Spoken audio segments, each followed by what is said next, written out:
এটা আমরা আমাদের ক্লাব এবং আমরা এসেছি আজকে এই দিনে আমরা তাদের পাশে সামান্য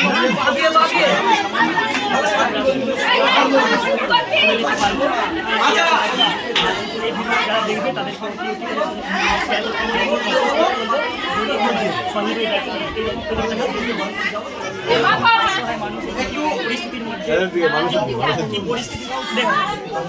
পরিস্থিতির মধ্যে আছে আপনারা না আসলে বুঝতে পারবেন না। প্রচুর ভয়াবহ অবস্থার মধ্যে রয়েছে। যদি থাকে এরকমভাবে মানুষের কাছে থাকতে চায়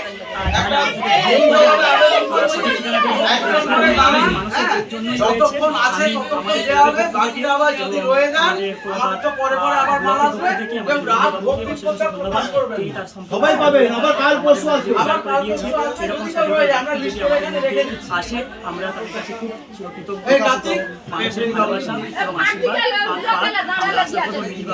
আরো অনেক উন্নতি করে মানুষের পাশে থাকুক, এরকম সাধারণ মানুষের সেবা শুশ্রূষা করুক এবং আমরা সঠিক জায়গায় তাদেরকে